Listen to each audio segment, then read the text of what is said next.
5 heures du matin, vue mer. Ma sœur débarque avec des déménageurs, clamant que c'est chez elle. Je sirote mon café, un sourire aux lèvres, laissez-la entrer. Elle est sur le point d'avoir une sacrée surprise. Je me suis réveillé au son aigu d'un bip qui tranchait l'obscurité, ce genre de bruit qui vous arrache au sommeil avant même que votre esprit ne comprenne ce qui se passe.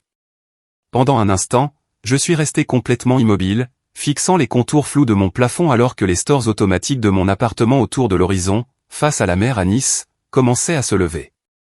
Un mince ruban de lumière de l'aube effleura le sol. L'alarme continuait, régulière et insistante, c'était l'alerte de sécurité de l'immeuble qui ne se déclenchait que lorsque quelqu'un tentait de forcer l'accès ou insistait pour entrer sans permission. Je me suis redressé et j'ai senti ce tiraillement familier dans le bas de mon dos, un rappel du jour où tout dans ma vie avait basculé. Mon appartement au 12e étage avait toujours été mon sanctuaire, le seul endroit où je pouvais respirer sans sentir le poids du monde oppresser mes côtes. Mais à 5 heures du matin, même un sanctuaire semble fragile. Mon téléphone s'est mis à vibrer sur la table de nuit. Je me suis tourné vers lui et j'ai répondu, m'attendant peut-être à un dysfonctionnement ou à une sorte d'exercice incendie. Au lieu de cela, j'ai entendu la voix de Thierry, de la sécurité, et elle tremblait d'une manière que je n'avais jamais entendue auparavant. Il m'a dit que ma sœur Lucie et son mari étaient en bas dans le hall. Il m'a dit qu'ils étaient arrivés avec un camion de déménagement et qu'ils insistaient sur le fait qu'ils étaient désormais propriétaires de mon appartement. Il a ajouté qu'il demandait à ce que je descende immédiatement et que je quitte les lieux car il prenait possession des lieux aujourd'hui. Pendant quelques secondes, j'ai écouté sans dire un mot. Il y avait quelque chose de presque surréaliste à entendre ma vie décrite comme si elle avait déjà disparu. Je lui ai dit que c'était bon, qu'il devait les laisser signer le registre. Puis, j'ai fait rouler mon fauteuil vers le coin cuisine et j'ai attrapé la tasse que j'avais laissée sur le comptoir la veille. Le café à l'intérieur était froid, mais cette amertume familière m'a ancré dans la réalité. J'ai pris une longue gorgée et j'ai inspiré. Cette gorgée contenait le même genre de stabilité que je ressentais juste avant un briefing sous haute pression à l'époque où je travaillais pour les renseignements, avant l'accident qui m'a ôté la mobilité de mes jambes et m'a donné une nouvelle version de moi-même avec laquelle vivre. De l'autre côté des fenêtres, la baie des Anges était argentée et silencieuse, les bateaux se balançant doucement comme s'ils se moquaient bien que ma vie soit en train de se briser. Vous savez, je me demande toujours ce que font les gens quand ils écoutent des histoires comme la mienne. Peut-être conduisez-vous pour aller au travail, pliez-vous du linge ou êtes-vous assis avec votre propre tasse de café au lever du soleil. Pour moi, le matin où cela s'est produit, j'étais assise dans mon fauteuil roulant près des stores ouverts, sentant la fraîcheur des portes vitrées et essayant de comprendre comment ma propre sœur pouvait débarquer avec un camion de déménagement avant l'aube. Si vous voulez partager d'où vous m'écoutez, n'hésitez pas à laisser un commentaire. J'aime toujours savoir comment ces moments connectent des inconnus de manière inattendue. Les caméras du hall envoyaient des flux en direct sur mon téléphone. Je me suis connecté et j'ai regardé d'en haut alors que les portes coulissantes s'ouvraient et que Lucie entrait, les bras croisés étroitement sur sa poitrine. Elle paraissait plus petite que dans mes souvenirs, comme si elle s'était repliée sur elle-même. À côté d'elle se tenait Bruno, son mari, calme comme une eau dormante, tenant un dossier qu'il tapotait contre sa jambe. Derrière eux, 2 hommes en chemise bleu marine se tenaient près d'un camion de déménagement blanc éclatant. Ils avaient l'air à moitié réveillés, à moitié confus. Leur visage disait qu'ils n'étaient pas sûrs de faire partie de quelque chose de légal ou de quelque chose de louche, mais ils étaient là parce qu'ils étaient payés. Thierry s'est approché d'eux depuis le bureau de sécurité. Même sans le son, je pouvais voir qu'il essayait d'expliquer le protocole. Les résidents ne perdent pas leur propriété du jour au lendemain. La possession n'est pas transférée simplement parce que quelqu'un arrive avec un camion. Les déménageurs ne cessaient de jeter des coups d'œil au dossier dans la main de Bruno comme s'il s'agissait d'une sorte d'autorisation qu'ils attendaient. Lucie se frottait le front et regardait vers les ascenseurs comme si elle s'attendait à me voir apparaître d'une seconde à l'autre. Ils se tenaient tous sous la lueur chaude du lustre du hall tandis que dehors, le ciel passait du gris anthracite au bleu pâle. En les regardant sur l'écran, je me sentais incroyablement calme. Pas engourdi, pas détaché, juste stable. C'était le moment vers lequel tout avait convergé. Les mensonges subtils. Les petites histoires chuchotées sur mes pertes de mémoire. Les voisins qui avaient soudainement commencé à me demander si je dormais mal ou si j'oubliais des choses. Je me suis souvenu du regard de Martine au café en bas, quelques jours plus tôt, quand elle m'avait demandé si j'allais bien et si c'était vrai que parfois je me réveillais en criant à cause de cauchemars. Je me suis souvenu de la façon dont la voix de Lucie avait tremblé lorsqu'elle avait évoqué l'idée de m'aider à gérer mes finances pour que je ne me stresse pas. À l'époque, ces choses semblaient étranges, mais pas alarmantes. Maintenant, elles s'alignaient parfaitement, tombant en place comme les pièces d'un puzzle que je ne savais pas être en train de résoudre. La caméra du hall a changé d'angle et a capturé Bruno se tournant vers Lucie, touchant doucement son coude comme pour la calmer. Ce geste aurait semblé attentionné pour n'importe qui d'autre, mais je savais ce qu'il en était. Ce contact avait un but. Les manipulateurs dissimulent toujours le contrôle sous la douceur. J'ai étudié son visage attentivement. Sa mâchoire était serrée. Ses yeux ne cessaient de se diriger vers les ascenseurs. Quoi qu'il ait prévu, aujourd'hui était censé être son tour d'honneur. Il pensait m'avoir déjoué. Il pensait avoir tracé la piste parfaite et que je m'effondrerais sous la pression. J'ai pris une autre gorgée de café froid et laissé l'amertume se déposer sur ma langue. Il y avait quelque chose de presque poétique à les regarder se tenir là, dans mon immeuble, attendant de m'enlever le foyer qui était devenu ma bouée de sauvetage. Je m'étais reconstruite dans cet appartement. J'avais appris à avancer malgré la douleur, à respirer quand l'anxiété serrait mes côtes si fort que je pensais qu'elles allaient craquer. J'avais pleuré dans ce salon quand les souvenirs de mon accident semblaient trop lourds. J'avais ri sur ce balcon quand Lucie m'apportait le dîner dans les premiers mois de ma convalescence. Cet espace avait contenu mes morceaux brisés jusqu'à ce que je puisse me rassembler. Et pourtant, les voilà, croyant qu'avec une surprise matinale, ils pouvaient m'effacer. J'ai posé ma tasse et j'ai roulé un peu plus près de la fenêtre. Le soleil se levait pleinement maintenant, rendant le port or brillant. Les bateaux poussaient doucement contre leurs amarres. J'ai écarté une mèche de cheveux de ma joue et j'ai laissé le moment m'envahir. Ce n'était pas une crise. C'était l'acte d'ouverture d'une histoire pour laquelle je m'étais déjà préparé. Il marchait droit dans le plan que j'avais terminé juste un jour plus tôt. Chaque détail arrangé, chaque document sécurisé, chaque preuve rassemblée. Il n'en avait aucune idée. Thierry a levé les yeux vers la caméra, sachant peut-être que je regardais. Ses épaules se sont soulevées comme pour demander s'il devait les faire patienter, appeler la police ou les escorter calmement vers la sortie. Je n'avais besoin de rien de tout cela. J'ai ouvert le microphone vers son poste et j'ai parlé clairement pour qu'il puisse m'entendre sans poser de questions. Je lui ai dit de les laisser entrer, de leur permettre d'écrire leur nom dans le registre des visiteurs. Je voulais que tout soit documenté. Je voulais que chaque étape soit consignée par écrit. Quand j'ai coupé la connexion, l'appartement semblait étrangement calme. L'alarme s'était arrêtée. Les stores étaient complètement ouverts. Le cliquetis doux des drisses contre les mâts à l'extérieur montait depuis la marina. Je suis resté assise là, mes mains reposant contre les roues de mon fauteuil, respirant régulièrement. Ils ne savaient pas ce que j'avais fait hier. Et ils étaient sur le point de l'apprendre. Avant ce matin dans le hall, avant le camion de déménagement et le café froid et le calme dans ma poitrine qui me surprenait moi-même, il y avait une autre version de moi, une que je cherche parfois encore en me réveillant dans le noir. En l'an 2019, je n'étais pas la femme assise dans un fauteuil roulant dans un appartement face à la mer à Nice.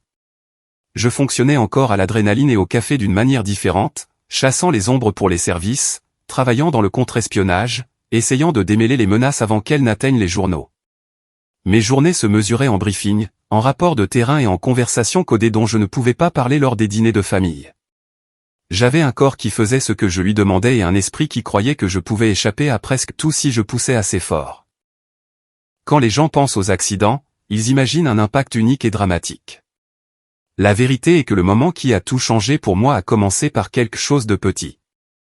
Un motif étrange dans des dossiers financiers. Un nom familier sur une liste inconnue. Une piste qui ne semblait rien au début et qui a ensuite refusé de disparaître. Nous l'avons suivie jusqu'à ce qu'elle nous entraîne dans une voiture tard dans la nuit, dans une opération de surveillance qui aurait dû être simple. Cela ne s'est pas terminé ainsi. Je me souviens de fragments. La chaussée mouillée, l'éclat des phares coupant le terre-plein central, la sensation écœurante lorsqu'un autre véhicule a surgi de nulle part, fuyant un crime différent et croisant notre route de la pire manière possible. Le monde a basculé.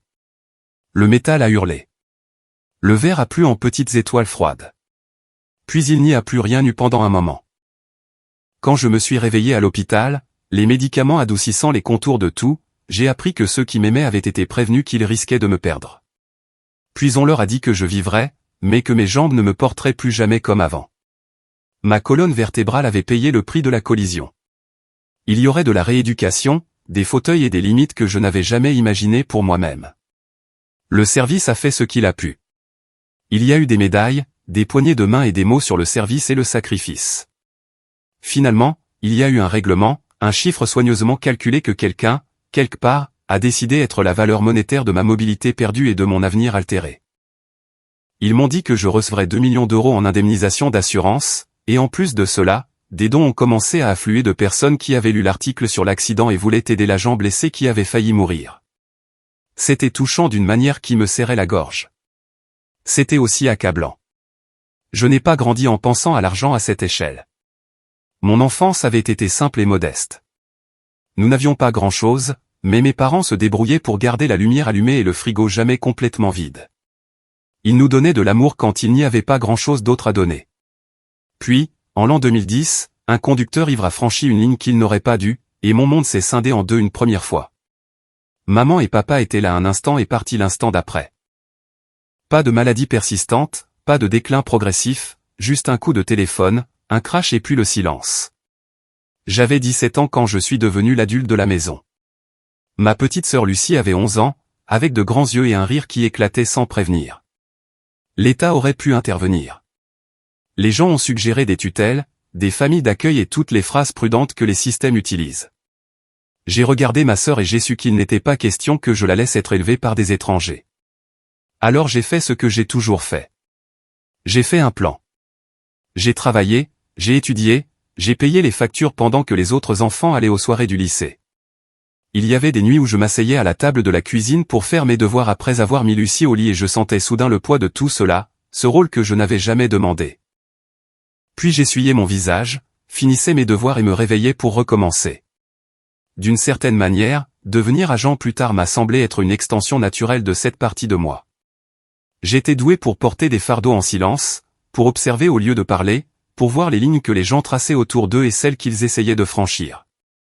L'entraînement était exténuant, mais c'était presque un soulagement de faire face à des défis qui avaient une structure, des règles et des objectifs clairs. Quand j'ai rejoint la division du contre-espionnage, je pensais avoir enfin transformé toute cette responsabilité précoce en un but. L'accident n'a pas seulement brisé ma colonne vertébrale. Il a brisé ce sentiment de certitude. Après des mois de rééducation, après avoir appris à passer du lit au fauteuil sans tomber, après avoir appris à naviguer sur les rampes, les portes étroites et la façon dont les inconnus évitaient mon regard en public, j'ai dû prendre une autre décision. Je ne pouvais pas rester dans la même ville où chaque coin de rue me rappelait la vie que j'avais perdue. J'avais besoin d'un endroit qui ressemblait à nouveau à de l'air. Un endroit où mes poumons pourraient se dilater sans heurter de vieux fantômes. Nice s'est retrouvé sur ma liste pour une raison simple. La Méditerranée. J'y avais passé 3 jours avec papa et maman quand j'étais adolescente, un voyage qui vivait dans ma mémoire comme un trésor. Je me souvenais de l'odeur de l'air, salé et doux à la fois, de la façon dont le soleil plongeait dans l'eau comme s'il se glissait dans un lit. Quand j'ai reçu le dossier final de paperasse, de paiement et de rapports médicaux, je me suis assise avec tout cela étalé sur la table et j'ai réfléchi à l'endroit où une femme comme moi pourrait se reconstruire. La réponse revenait sans cesse à cette côte. J'ai utilisé une partie du règlement pour acheter un petit 2 pièces autour de l'horizon, surplombant le port. Ce n'était pas extravagant selon les normes de certaines personnes de l'immeuble, mais pour moi, cela ressemblait à un palais. L'immeuble avait des rampes, des ascenseurs et un personnel de sécurité qui a appris mon nom rapidement. La première nuit où j'y ai dormi, calé sur des oreillers avec la baie vitrée juste assez ouverte pour laisser entrer le bruit de l'eau, j'ai pleuré doucement dans ma couverture, pas entièrement de tristesse. C'était un mélange de deuil et de gratitude. Lucie venait souvent me rendre visite durant ces premiers mois.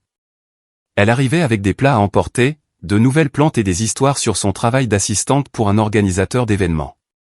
Elle avait le don de décrire les gens en détail, comme elle l'avait toujours fait, et je l'écoutais parler de mariés aux exigences impossibles et de clients corporatifs qui changeaient d'avis toutes les 5 minutes. Nous nous asseyions sur le balcon, mon fauteuil orienté pour voir l'horizon, ses jambes repliées sous elle sur le canapé d'extérieur. Parfois, elle se taisait, regardait mon fauteuil puis détournait le regard. Cela faisait mal, mais c'était honnête. Nous avions toutes deux perdu quelque chose dans mon accident. La sœur qu'elle avait connue, celle qui pouvait la courser dans le jardin ou la soulever pour la faire tourner, avait disparu. À sa place se trouvait une femme qui la taquinait toujours sur ses goûts en matière de séries télévisées, mais qui devait maintenant demander de l'aide pour atteindre certaines étagères. La nuit, après son départ, l'appartement semblait trop grand. Les bruits de la mer étaient apaisants jusqu'à ce qu'ils ne le soient plus. Le sommeil ne venait pas facilement. Quand il venait, il apportait des images que je ne pouvais pas contrôler. Des phares qui fonçaient sur moi, le crissement des pneus perdant leur adhérence, le moment d'apesanteur avant l'impact. Je me réveillais en sursaut, le cœur battant à tout rompre, le souffle court, mes mains agrippant les draps comme si je pouvais encore saisir un volant qui n'était plus là. Ces épisodes ont commencé à se répéter, un écho intégré à mes nuits. Certaines nuits, je m'entendais faire un petit bruit, pas tout à fait un cri mais pas le silence non plus. Un bruit sourd et effrayé de quelqu'un coincé entre l'avant et le maintenant. Si Lucie restait dormir, elle frappait parfois doucement à la porte de ma chambre le matin et demandait si j'avais bien dormi. Je minimisais la chose et lui disais que j'allais bien, juste agité, que les nouveaux médicaments rendaient mes rêves trop vifs. C'était plus facile que de voir l'inquiétude fleurir sur son visage. Ce schéma s'est installé, le rythme de ma nouvelle vie. Des rendez-vous chez le psy 2 fois par semaine où une femme au visage calme me demandait de parler du crash et du fait d'être le genre de personne qui avait toujours pris soin des autres et devait maintenant accepter de l'aide. Des séances de kinésithérapie où j'apprenais à renforcer les muscles sur lesquels j'avais encore un contrôle total.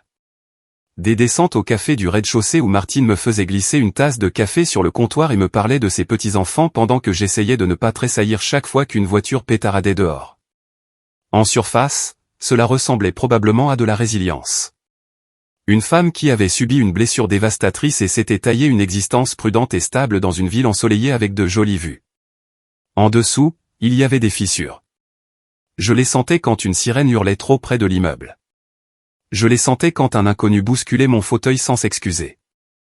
Je les sentais quand je voyais des familles marcher le long du port main dans la main, les parents portant des enfants endormis mais en sécurité. Il y avait des jours où papa et maman me manquaient avec une douleur presque physique. Lucie est restée mon encre à travers la plupart de tout cela. Elle appelait souvent, envoyait des mèmes et des photos de gâteaux des mariages sur lesquels elle travaillait. Elle se plaignait des longues heures et des clients difficiles, mais il y avait une légèreté dans sa voix. Elle a commencé à parler d'un homme qu'elle avait rencontré au travail, quelqu'un d'intelligent et de drôle qui comprenait les contrats mieux que quiconque qu'elle ait jamais vu. Elle décrivait comment il l'écoutait, comment il la faisait se sentir en sécurité, comme si elle n'avait plus à se soucier des détails pratiques parce qu'il semblait toujours avoir un plan. À l'époque, ces mots sonnaient comme une bénédiction. Après tout ce que nous avions traversé, je voulais tellement qu'elle ait quelqu'un de gentil. Je ne savais pas encore que les mêmes traits qui le faisaient paraître si responsable à ses yeux sembleraient très différents aux miens.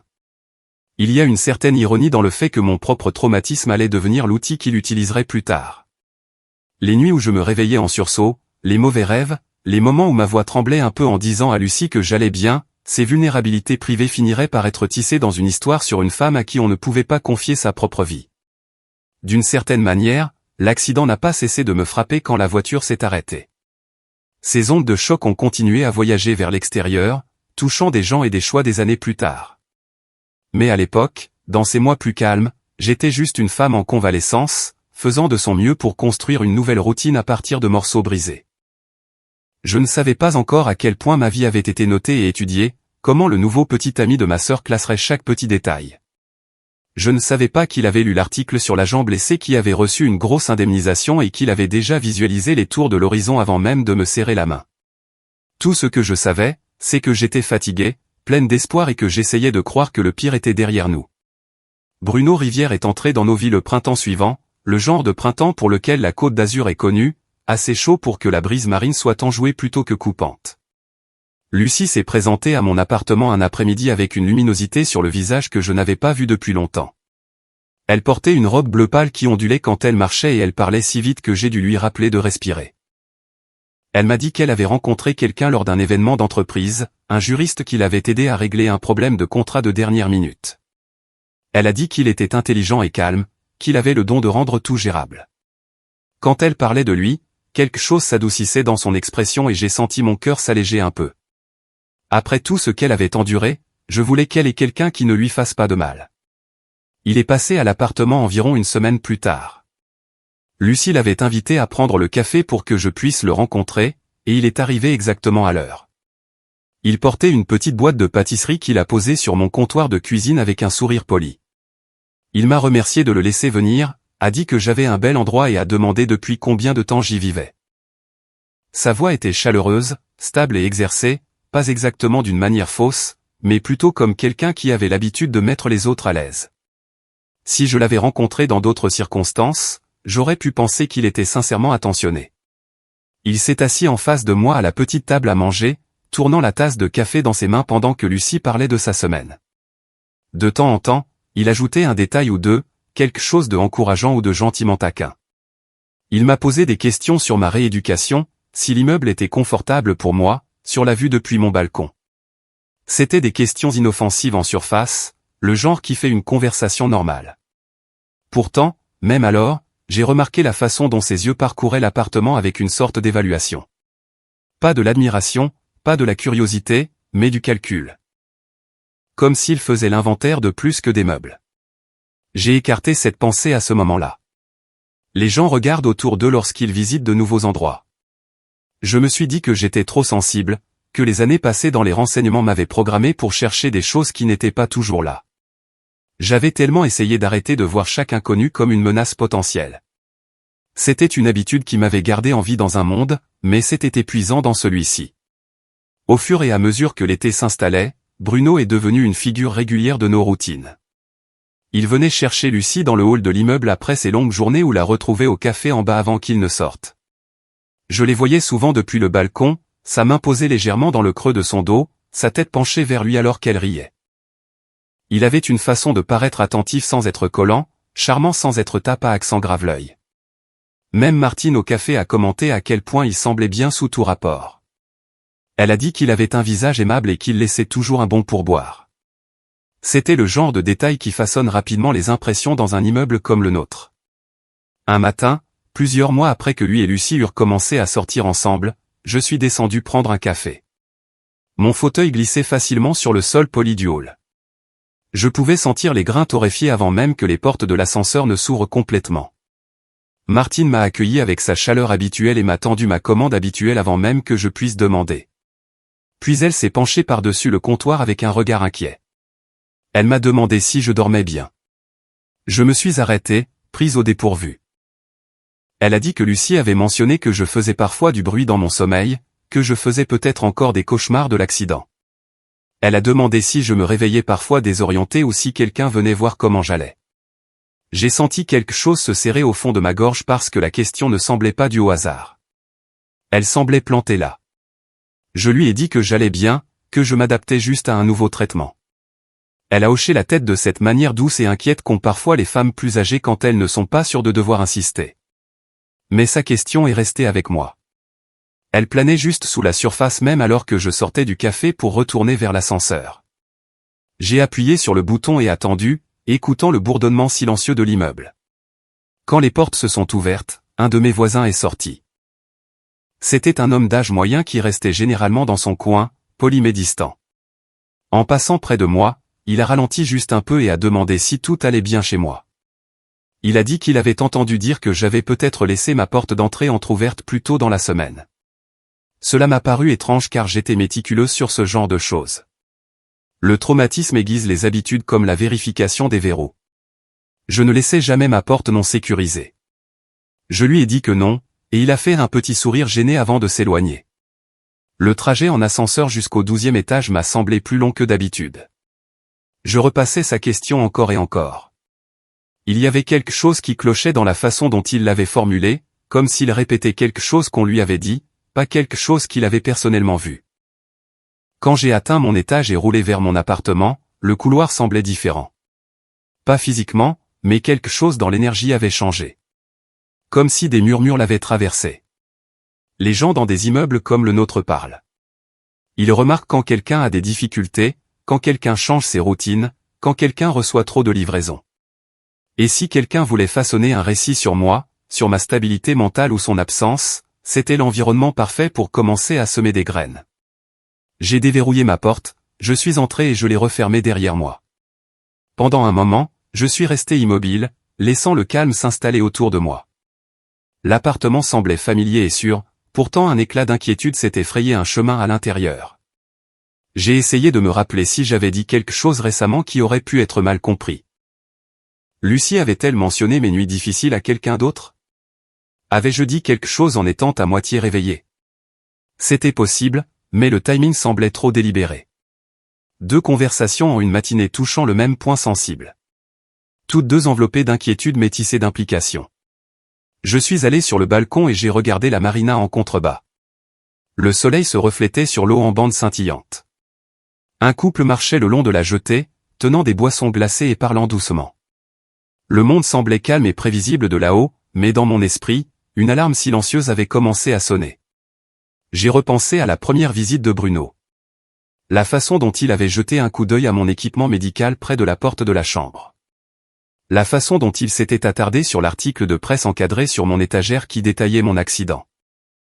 La façon dont il avait demandé gentiment si je m'adaptais bien ou si je me sentais parfois dépassé de vivre seul. Isolément, aucune de ces choses n'aurait été remarquable. Ensemble, elles formaient un motif que je ne pouvais plus ignorer. Bruno avait accès à des connaissances juridiques. Il comprenait les tutelles, les procurations et le langage subtil qui suggérait que quelqu'un avait besoin de surveillance. S'il avait planté des idées tranquillement par l'intermédiaire de Lucie, par des conversations décontractées avec les voisins, par des remarques inoffensives, alors ce que j'avais ressenti comme un malaise pouvait être quelque chose de beaucoup plus intentionnel.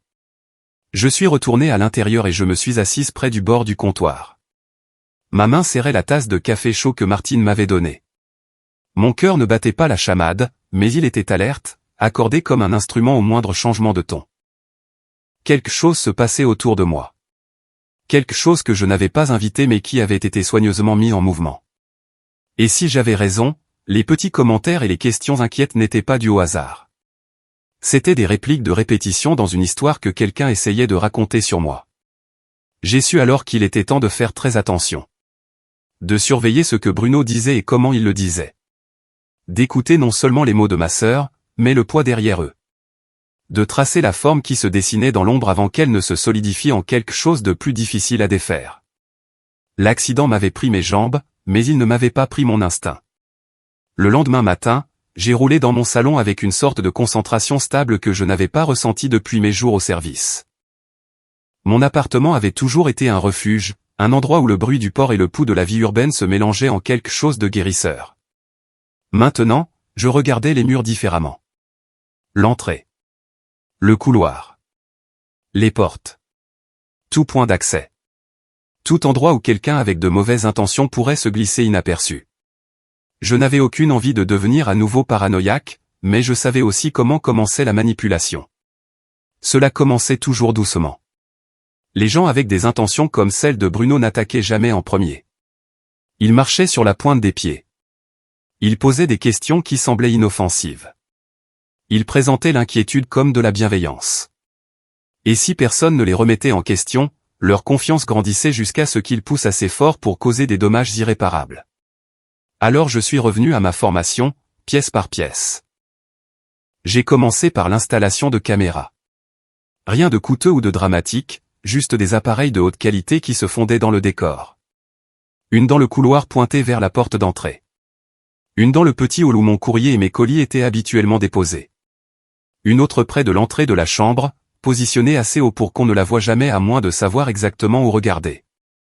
J'ai réglé chacune pour enregistrer en continu et transmettre les images à un serveur cloud sécurisé dont Bruno ne soupçonnerait jamais l'existence. La dernière caméra que j'ai placée était près de la fenêtre qui donnait sur le couloir intérieur à l'extérieur de mon appartement. Je pensais autrefois que ces couloirs ouverts semblaient aérés et sûrs. Maintenant, je les observais comme j'observerais une ruelle pendant une surveillance, traçant les mouvements, mémorisant les visages, apprenant les habitudes. J'ai testé chaque caméra avec un calme calculé, sortant du cadre, puis y revenant, puis quittant l'appartement quelques minutes pour confirmer la détection de mouvements. Quand je me suis finalement rassise dans mon fauteuil et que j'ai visionné les flux synchronisés sur ma tablette, j'ai senti quelque chose s'apaiser en moi. Je n'étais pas impuissante. Je n'étais pas déséquilibrée. J'avais des outils. J'avais une stratégie.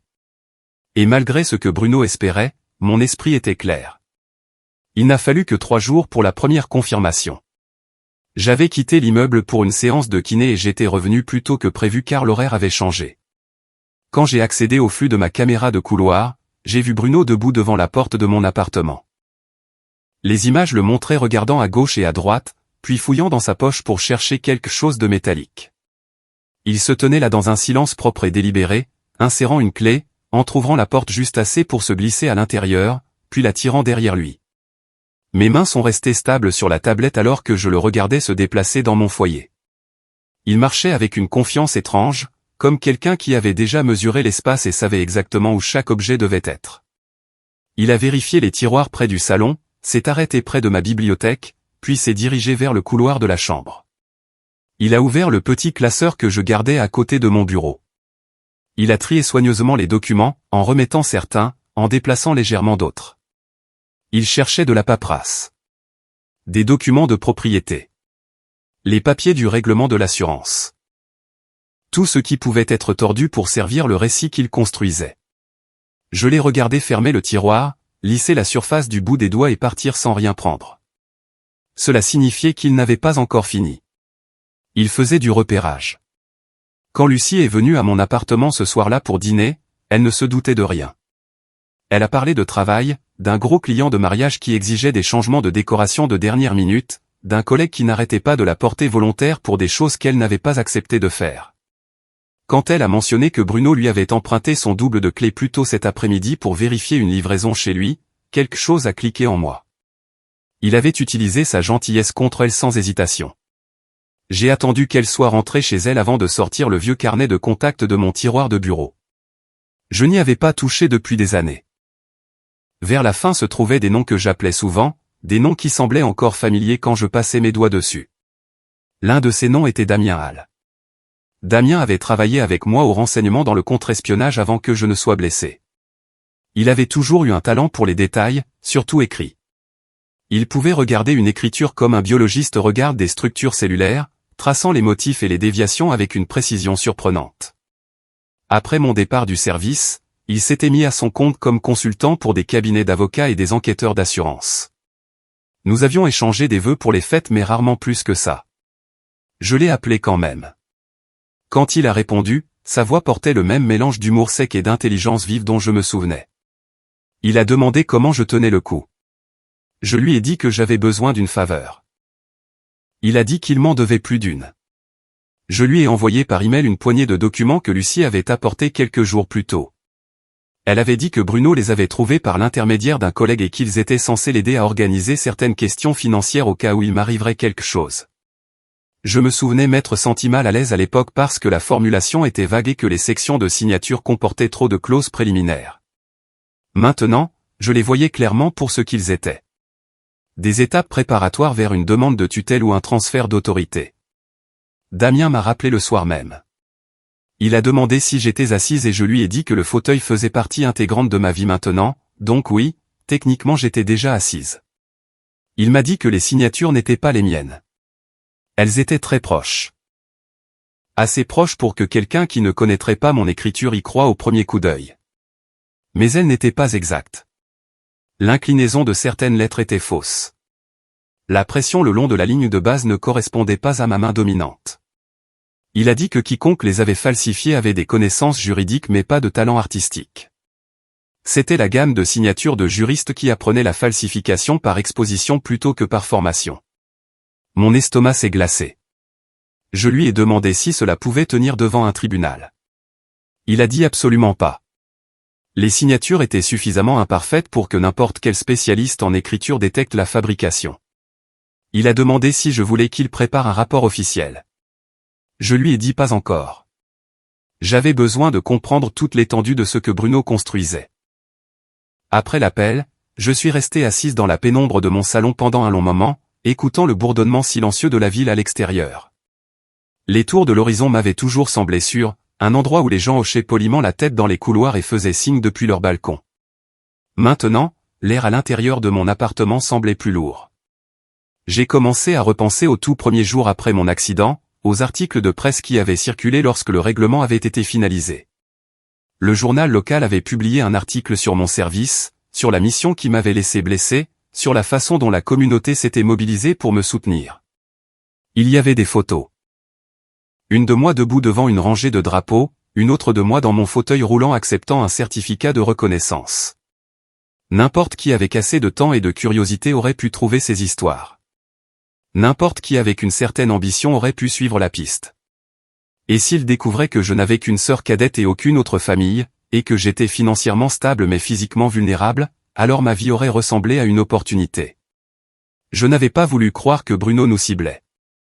Mais maintenant, en regardant les pièces se mettre en place, il n'y avait pas d'autre explication.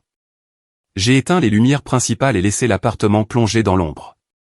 Seule la douce lueur du balcon filtrait dans la pièce. J'ai pris une grande inspiration et je l'ai laissé reposer dans mes poumons avant de la relâcher. Bruno ne manipulait pas seulement Lucie. Il construisait un récit sur moi. Il préparait des preuves. Il testait les limites de l'accès à mon domicile. Il falsifiait des signatures et plantait des inquiétudes dans la communauté. Il posait les fondations de quelque chose de plus grand. Et je savais alors que si je n'agissais pas rapidement et précisément, il prendrait tout ce qu'il me restait. Le plus dur était de savoir que Lucie croyait encore qu'il l'aimait. Qu'elle ne savait pas qu'elle avait été choisie bien avant de lui offrir son premier sourire. J'ai fermé les yeux un instant, sentant le poids de cette vérité. Puis je les ai rouverts avec le calme de quelqu'un qui s'était reconstruit à partir de zéro auparavant et pouvait le refaire. J'avais les caméras. J'avais les images. J'avais l'analyse graphologique. L'image se formait clairement. Maintenant, je devais décider comment l'utiliser. Et jusqu'où j'étais prête à aller pour arrêter l'homme qui pensait avoir déjà trouvé comment posséder ma vie. La réponse est venue plus tôt que prévu. 2 jours après mon appel avec Damien, j'étais chez moi par un mardi après-midi calme. Le ciel au-dessus du port était couvert de cette douce brume marine qui donne à tout un aspect légèrement argenté. Une séance de kinésithérapie avait été annulée à la dernière minute, donc je rattrapais mes emails à mon petit bureau dans le coin du salon. Mes jambes étaient couvertes d'une couverture légère, mon fauteuil orienté pour que je puisse voir à la fois l'eau et la porte d'entrée si quelqu'un passait. On a frappé. 3 coups rapides, puis une pause, puis 2 autres. C'était un motif que j'avais commencé à reconnaître. Bruno faisait tout avec un motif. J'ai roulé jusqu'à la porte et vérifié le l'œilleton. Il se tenait là seul, portant un polo et un jean, tenant un dossier noir mince et ce qui ressemblait à une petite trousse à outils. Son expression était l'image même de l'inquiétude polie. Pendant un moment, j'ai envisagé de ne pas répondre, de faire semblant d'être sorti ou de dormir. Mais il y a un point où l'évitement devient une reddition, et je refusais de lui donner cette satisfaction. J'ai ouvert la porte suffisamment pour croiser son regard. Il m'a dit qu'il avait reçu un appel de Lucie. Elle avait mentionné que j'avais parlé de lumière clignotante dans le couloir la semaine dernière, et comme il s'y connaissait un peu en électricité et avait un ami à la maintenance de l'immeuble, il avait pensé passer vérifier que tout était sûr. Je n'avais jamais rien dit à Lucie à propos de lumière clignotante. J'ai dit que l'appartement allait bien, que s'il y avait des problèmes, le syndic s'en occuperait. Il a insisté de cette manière douce qui était la sienne. Il ne voulait pas que je m'inquiète de choses qui pouvaient être dangereuses, a-t-il dit. Après tout ce que j'avais traversé, je n'avais pas besoin d'un stress supplémentaire. Que pouvais-je répondre à cela sans paraître ingrat ou hostile? Les gens comme Bruno comptaient sur cette hésitation, sur le fait que les gens honnêtes ne veulent pas paraître impolis.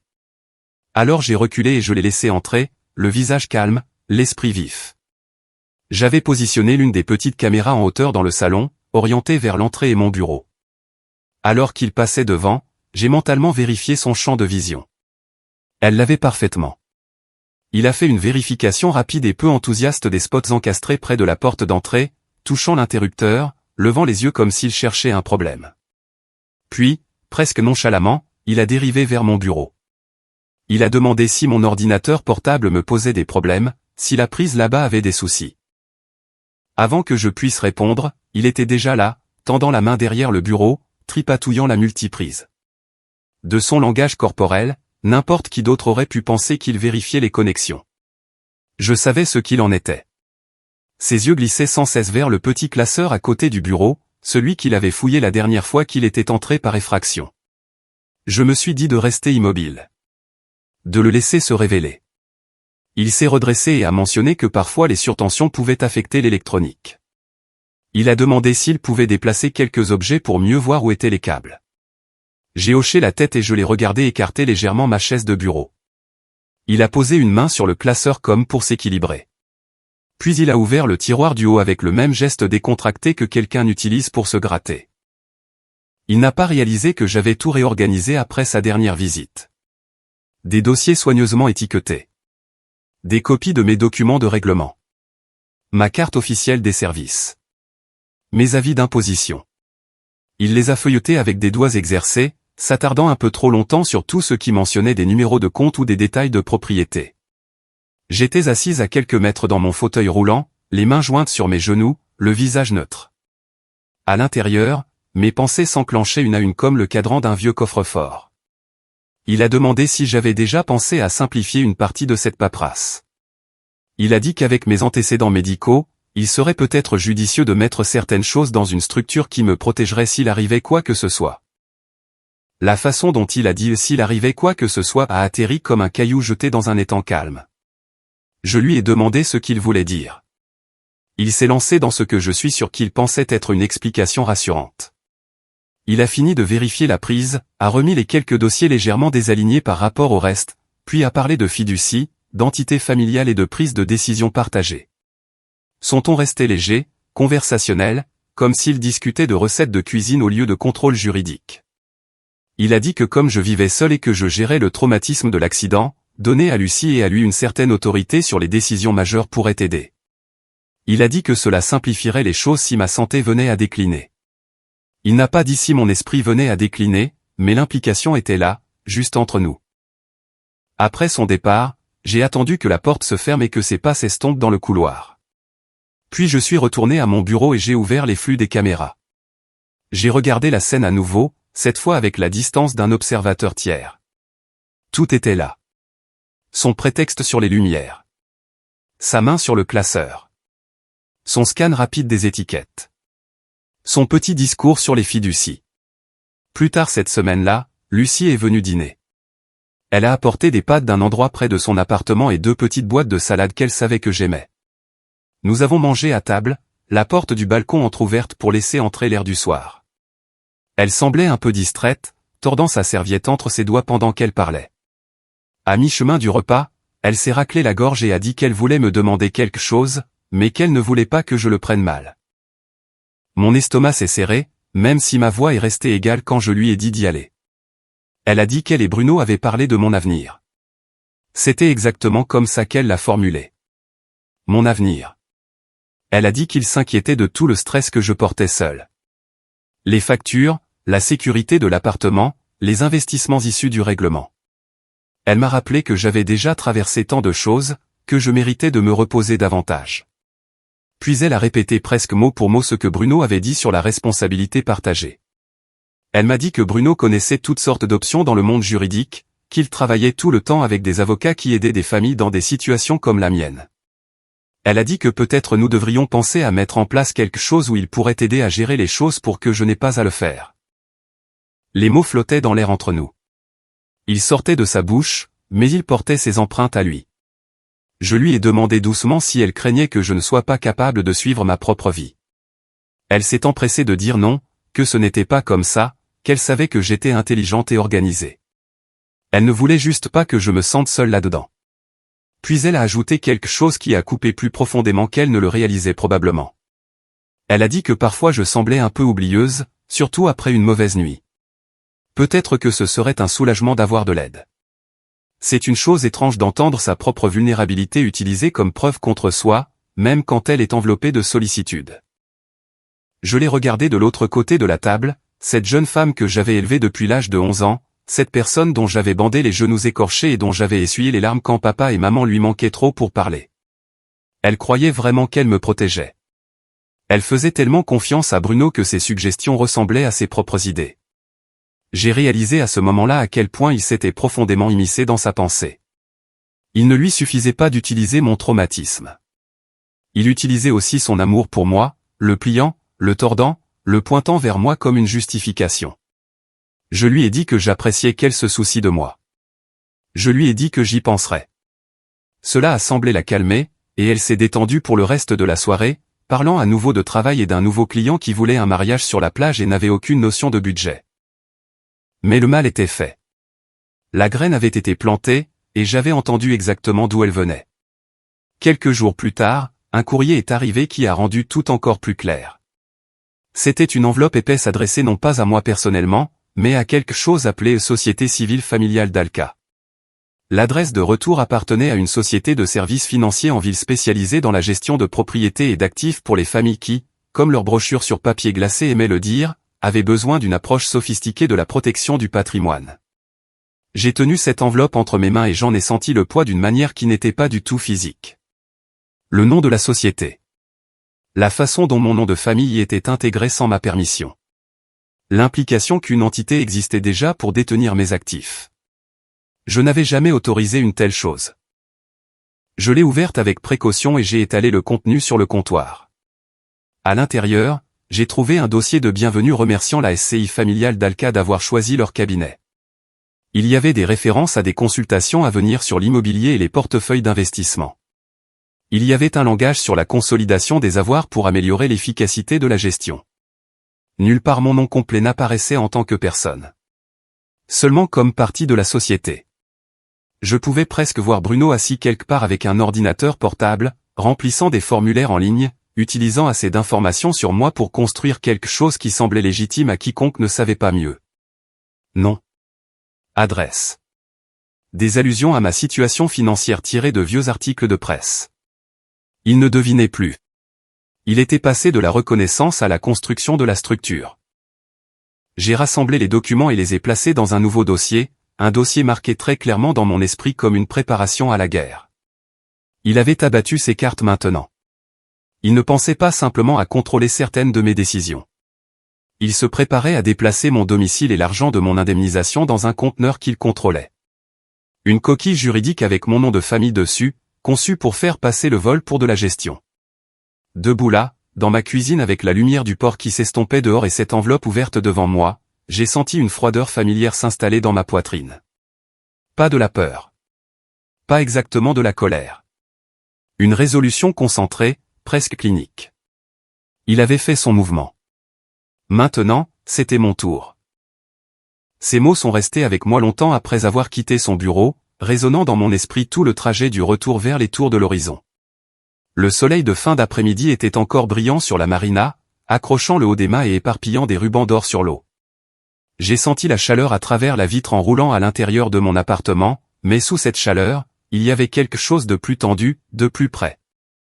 Le genre de sentiment que j'avais avant une interview à haut risque, quand tout dépendait du fait de rester calme et de laisser la vérité émerger d'elle-même.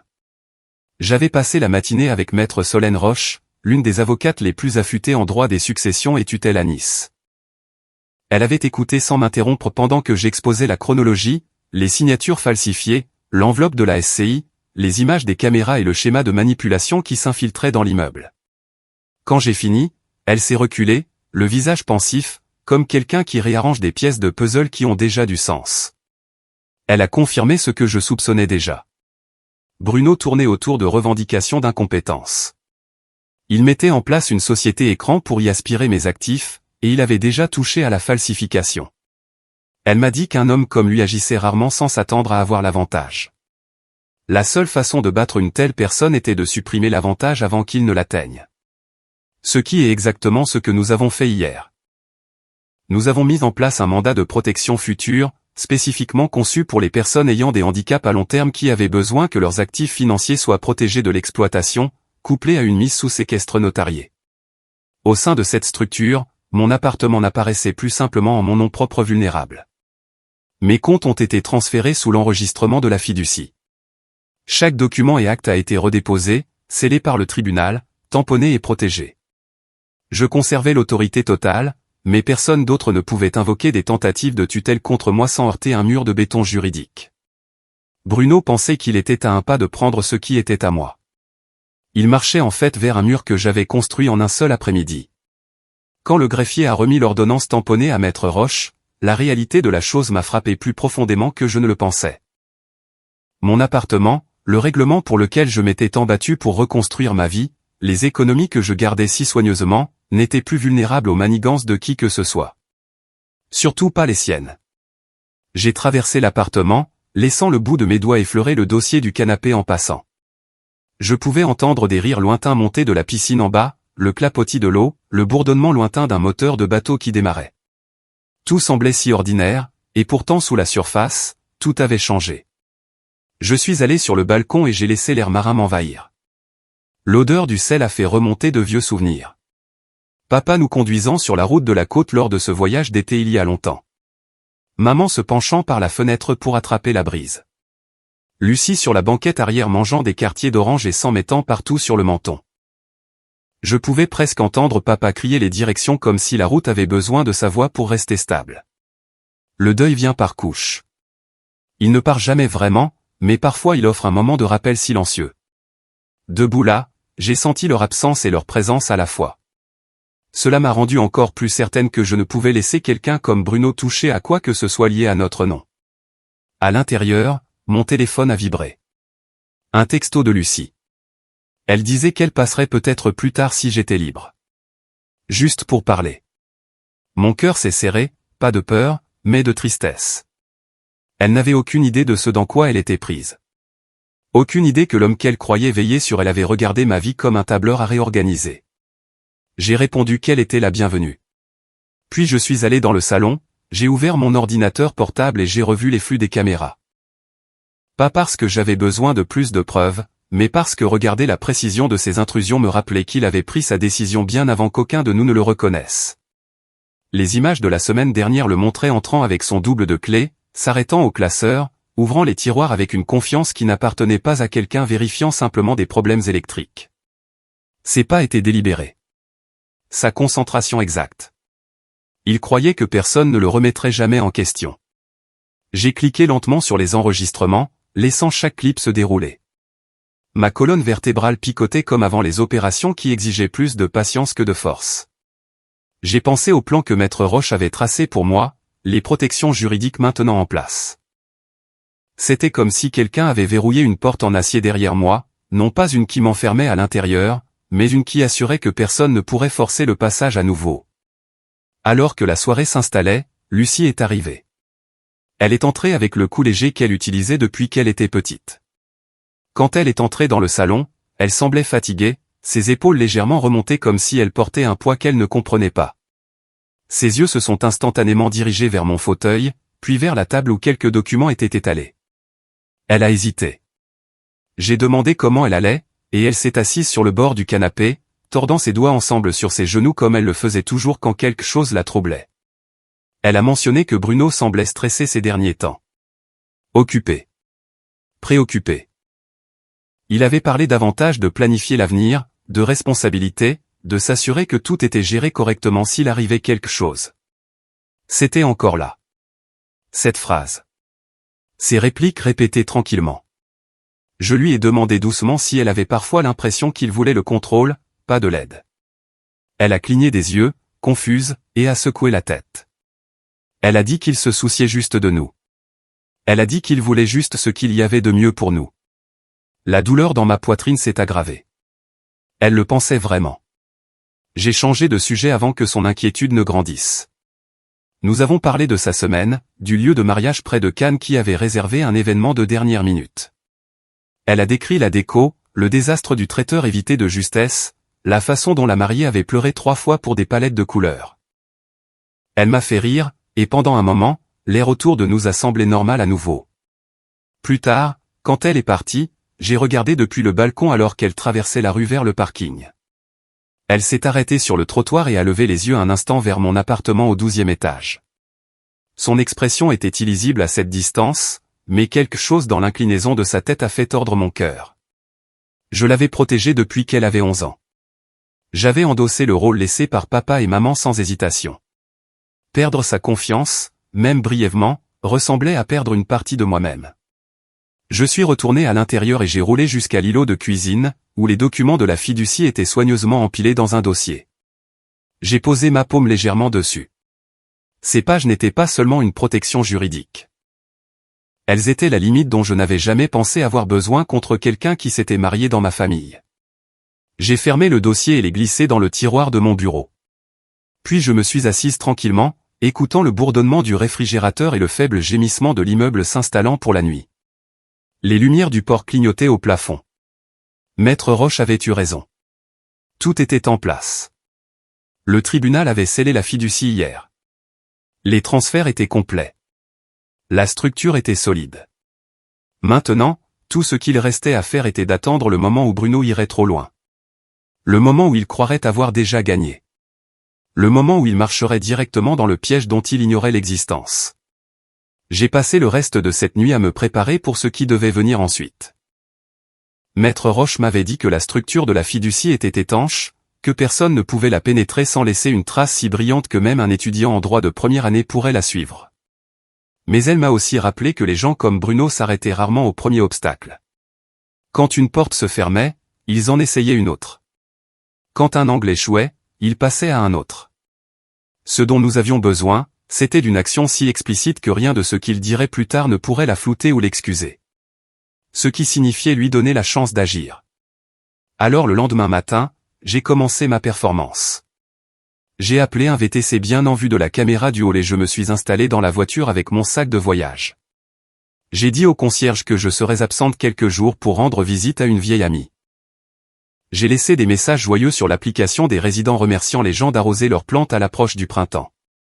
Je me suis assuré que chaque détail semblait naturel et crédible. Puis j'ai fait faire 2 fois le tour du pâté de maison au chauffeur et je me suis fait déposer à l'entrée arrière de l'immeuble, celle utilisée principalement pour les livraisons. Je me suis glissé par le couloir de service et j'ai pris le monte-charge jusqu'à mon étage. Aucun résident ne m'a vu. Personne d'autre que l'équipe de nuit ne saurait que j'étais à l'intérieur. Mon appartement semblait étrangement théâtral après ça. J'ai fermé les stores, tamisé les lumières et roulé silencieusement dans la chambre. C'était la seule pièce où il n'avait aucune raison d'entrer et le seul endroit où je pouvais rester caché sans risque d'être vu à travers la vitre. J'ai posé mon ordinateur portable sur le bord du lit, ouvert les flux de sécurité et laissé les 6 fenêtres des caméras s'arranger sur l'écran. C'était comme être assise à nouveau dans un petit van d'opération. La lueur. Le bourdonnement silencieux de l'électronique. La façon dont le monde extérieur devenait une série de carrés mouvants. Le premier jour s'est passé sans incident. J'ai regardé les agents d'entretien passer l'aspirateur sur les tapis du couloir. J'ai regardé les livreurs déposer des colis chez les voisins. Lucie a envoyé un texto demandant si mon voyage se passait bien. J'ai répondu par un message simple disant que j'étais bien arrivé. Le deuxième jour fut le même. Sans histoire. Presque décevant. Mais la patience avait fait partie de ma formation autrefois, et je savais encore l'utiliser. Le troisième jour, alors que le port était sous un soleil éclatant et que la ville traversait ses rythmes de début d'après-midi, tout a basculé. À 14h14, ma caméra de couloir a enregistré un mouvement. J'ai vu l'alerte de pixels virer au vert vif. Puis le flux a montré Bruno marchant vers ma porte avec une familiarité qui m'a serré l'estomac. Il a regardé autour du couloir 1 fois, 2 fois, puis a fouillé dans sa poche. Il a sorti la clé volée. Il a travaillé rapidement, la glissant dans la serrure et poussant la porte avec son épaule. Il est entré sans hésitation et a laissé la porte se refermer derrière lui. Cela m'a frappé comme une vague silencieuse. Si j'étais vraiment parti, ce moment aurait marqué la première étape officielle de la perte de tout ce que je possédais. Cette pensée m'a serré la poitrine, mais je me suis forcé à rester silencieuse et à regarder. Il s'est déplacé dans l'appartement avec aisance, ne prenant même pas la peine de faire semblant. Il s'est d'abord dirigé vers la table à manger et a soulevé une pile de mon courrier. Il l'a trié sans soin, jetant de côté tout ce qu'il ne voulait pas. Puis il est allé dans mon salon, s'arrêtant devant les grandes fenêtres comme s'il imaginait l'espace lui appartenant. Il a sorti son téléphone et a commencé à prendre des photos. Des plans larges de la pièce. Des gros plans des étagères intégrées. Des plans angulaires des comptoirs de cuisine et des appareils électroménagers. Il les envoyait à quelqu'un. Je pouvais voir les messages apparaître en haut de l'écran de son téléphone dans le flux. 3 images à la fois. Pas de commentaires. Juste des photos. Puis il a parlé. À lui-même. Le microphone de ma caméra a capté chaque mot. Il a dit qu'elle ne verrait pas un seul centime de tout ça. Il a dit que cet appartement m'appartient. Il a dit que c'était le transfert le plus facile qu'il ait jamais exécuté, que tout semblerait parfaitement légal au moment où il aurait fini. Je suis resté très immobile dans la chambre, écoutant sa voix portée à travers les haut-parleurs numériques. Mes mains étaient stables. Ma respiration était régulière.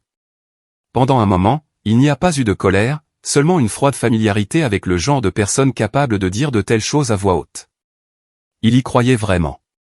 Il a marché vers mon bureau et a ouvert le même tiroir qu'il avait cherché auparavant. Il a jeté un coup d'œil au dossier à nouveau, murmurant qu'il avait besoin des bons papiers signés pour finir la transition. Il a dit qu'une fois ses signatures en place, la fiducie serait verrouillée et que Lucie détiendrait tout par son intermédiaire. Il a dit qu'aucun tribunal ne prendrait la peine d'écouter une femme handicapée s'il y avait des inquiétudes sur sa compétence. C'est à ce moment-là que l'ordinateur portable sur le lit a vibré avec un appel entrant. J'ai reconnu l'identifiant immédiatement. Lucie. J'ai attendu un battement avant de répondre. Si elle entendait trop de silence, elle s'inquiéterait. J'ai essayé de garder ma voix légère quand j'ai dit allô. Elle semblait à bout de souffle, ses mots précipités. Elle a demandé où j'étais et si j'avais une minute. Puis elle a dit que Bruno avait mentionné quelque chose d'important avant de quitter l'appartement. Quelque chose sur le fait d'avoir besoin que je signe quelques documents pour ma protection. Elle a répété cette phrase exactement comme lui. Pour ma protection. Elle a dit qu'elle ne voulait pas me mettre la pression, mais qu'il lui avait dit que mon appartement et mes finances avaient besoin d'une couverture. Il a dit que ma fiducie avait été mal classée. Il a dit que les choses pourraient se compliquer si je ne signais pas bientôt. J'ai fermé les yeux un instant, laissant sa voix s'installer dans mon oreille. Elle n'avait aucune idée de ce qu'elle disait. Elle n'avait aucune idée qu'elle se tenait sur une ligne qu'il avait tracée pour elle. Je lui ai demandé calmement si elle croyait que j'étais incapable de prendre des décisions. Si elle croyait que je perdais le fil des choses. Si elle croyait que j'étais quelqu'un qui ne pouvait plus gérer sa propre vie. Elle a chuchoté non, mais elle semblait incertaine, comme si quelqu'un l'avait fait douter de ses propres pensées. Elle a dit que Bruno lui avait montré des exemples de gens qui avaient besoin d'aide pour gérer leurs affaires. Il lui avait dit que parfois le traumatisme rendait les gens oublieux. Il avait suggéré gentiment que j'avais peut-être besoin d'un peu de guidage. Je l'ai laissé parler. C'était douloureux d'entendre à quel point il avait façonné sa perception, mais j'avais besoin que ces mots soient enregistrés. Le système d'appel sur mon ordinateur captait chaque son. Dans le salon, Bruno continuait de fouiller. Il a ouvert le meuble sous la télé, vérifié les tiroirs près de l'évier, ouvert le placard près de l'entrée. Il bougeait avec détermination. Il fredonnait même doucement, comme si rien au monde ne pouvait mal tourner pour lui aujourd'hui. J'ai dit à Lucie que je l'aimais. Ce n'était pas une stratégie. C'était la vérité. Puis je lui ai demandé d'attendre avant de signer quoi que ce soit, même si Bruno insistait. Elle a accepté faiblement. Je pouvais entendre le conflit dans sa voix, le tiraillement de la loyauté la tirant dans deux directions. Quand elle a raccroché, j'ai regardé Bruno retourner vers la porte du balcon. Il l'a ouverte et est sorti, tournant son téléphone pour enregistrer une vidéo panoramique du port. Il a commenté à nouveau sur le prix de vente. Il a dit que quelqu'un qu'il connaissait de son bureau rédigerait les documents de transfert d'ici le week-end.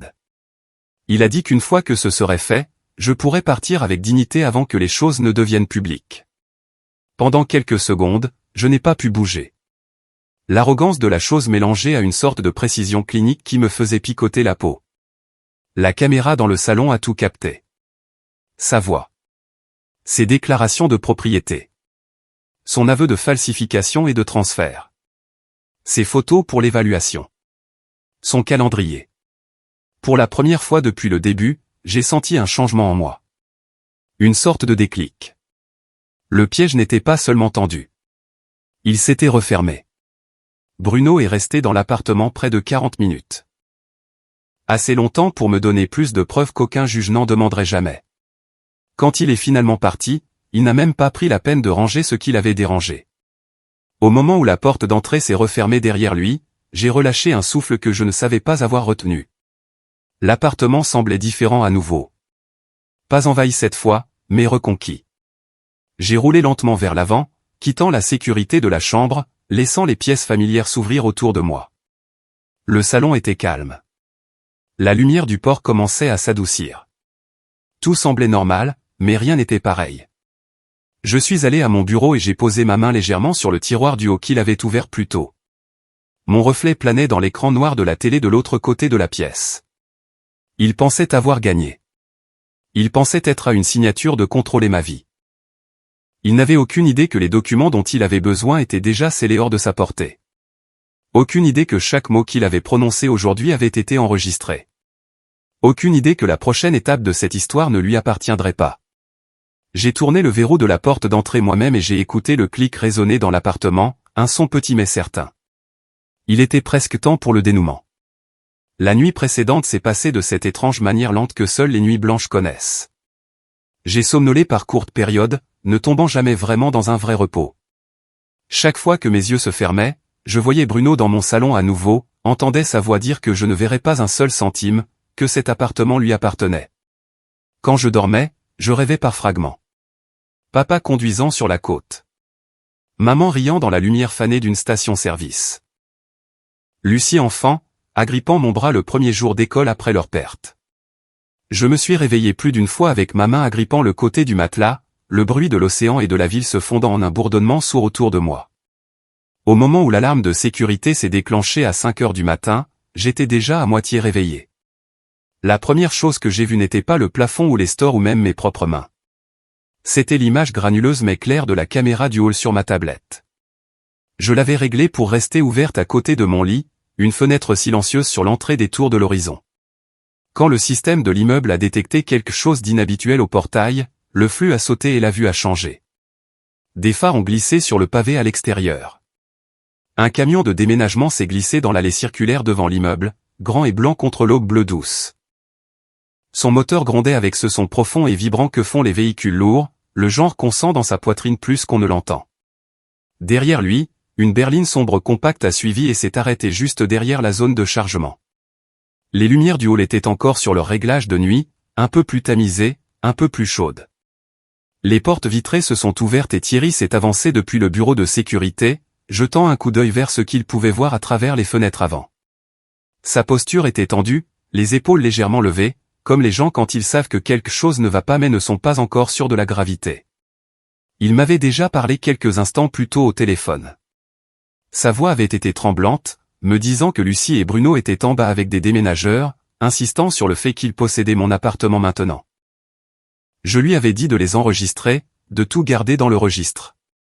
Maintenant, je regardais cela se dérouler d'une distance de 12 étages et d'une vie de préparation.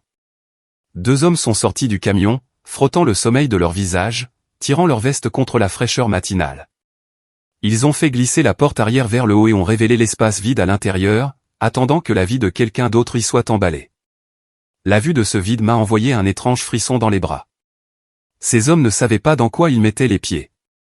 Pour eux, c'était juste un autre boulot. Un contrat.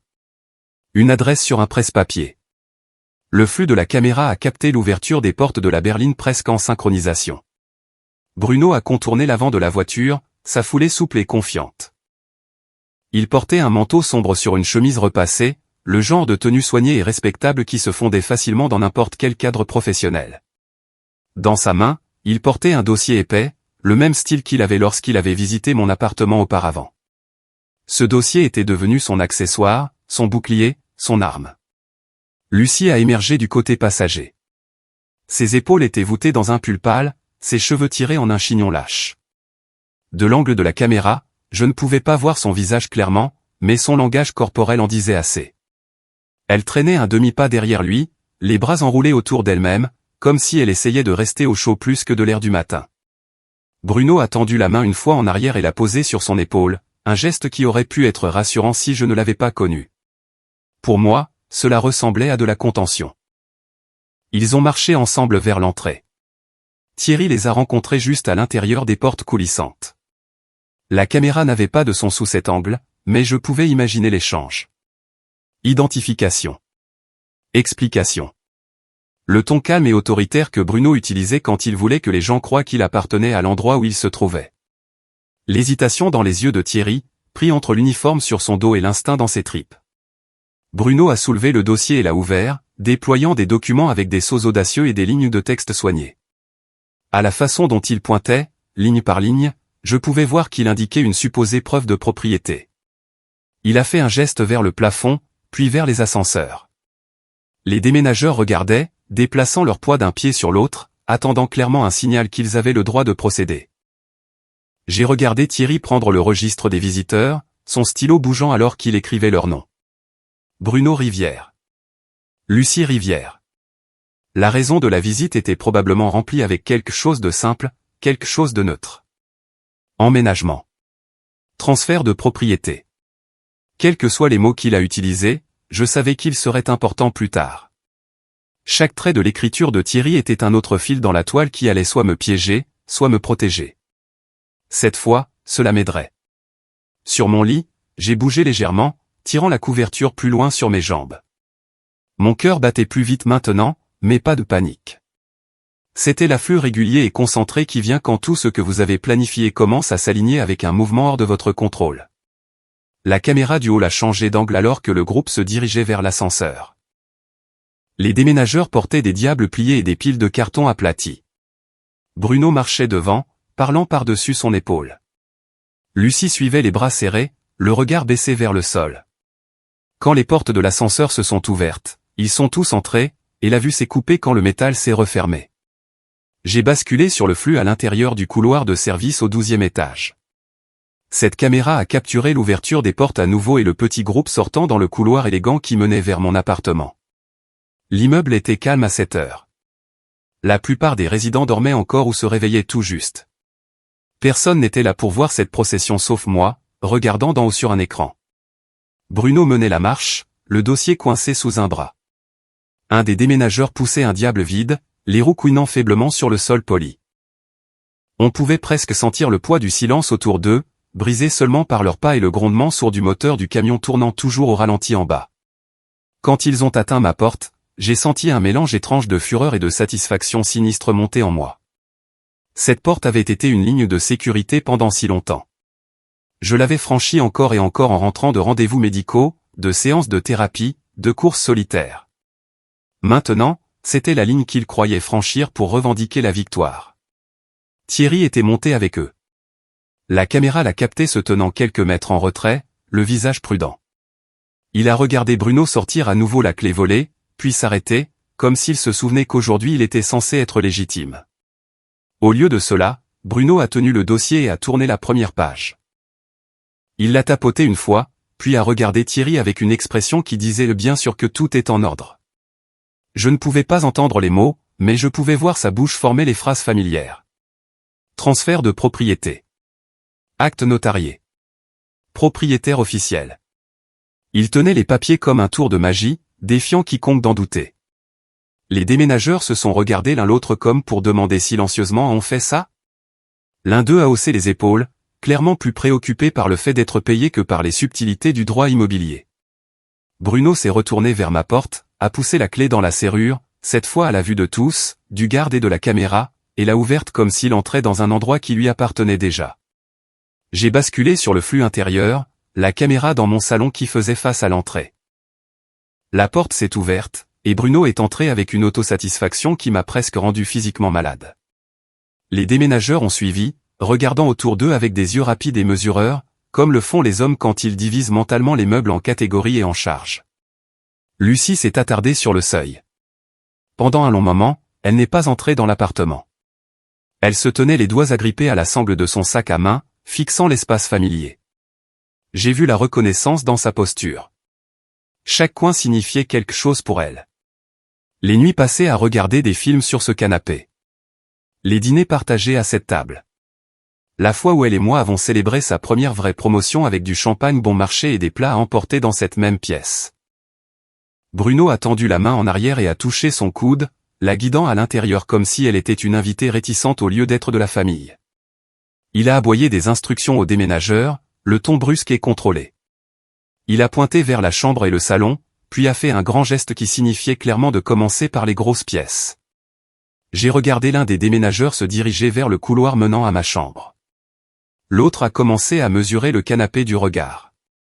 Debout dans ma chambre silencieuse, caché de tous, j'ai gardé mon attention sur l'écran.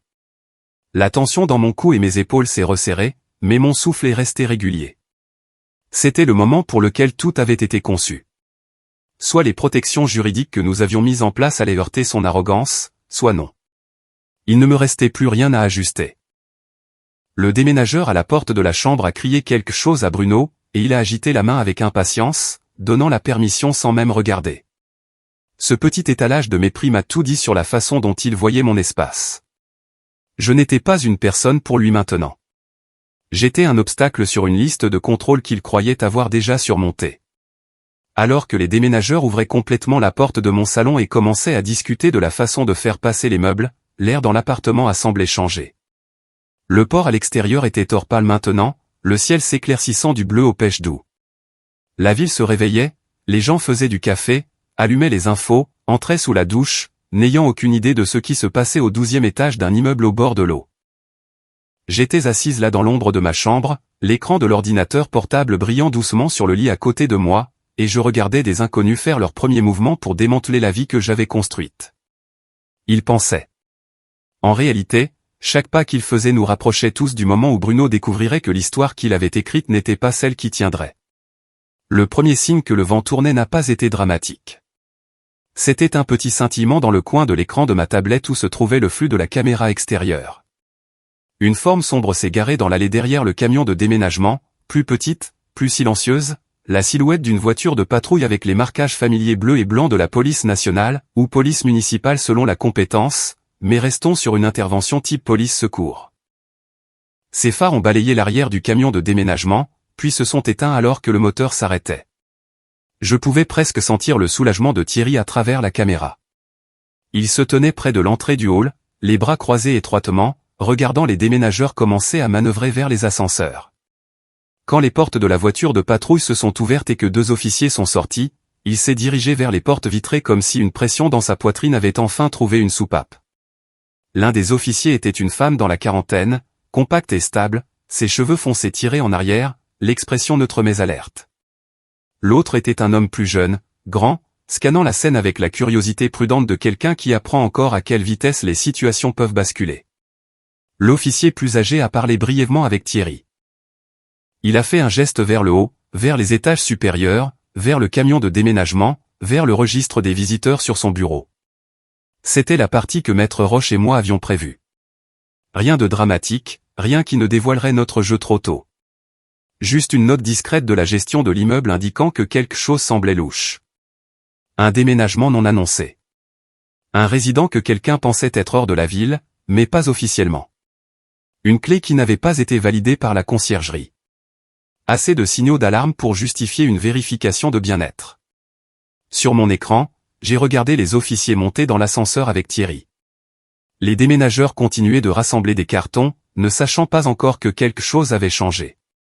Bruno était dans mon salon, expliquant à l'un des hommes comment il voulait que le gros meuble soit incliné dans le camion pour ne pas être rayé. Lucie se tenait près de la table à manger, les doigts pressés sur ses lèvres, regardant partout sauf le canapé qu'il s'apprêtait à emporter. La caméra du couloir de service a capturé l'ouverture des portes de l'ascenseur à mon étage à nouveau. Les officiers sont sortis les premiers, Thierry suivant. Le plus jeune a ajusté sa ceinture, posant sa main près de sa radio. La plus âgée a embrassé le couloir d'un regard, son attention se posant sur la porte ouverte de mon appartement et l'étrange demi-scène au-delà, des déménageurs planant sur les affaires de quelqu'un d'autre avant le lever du soleil.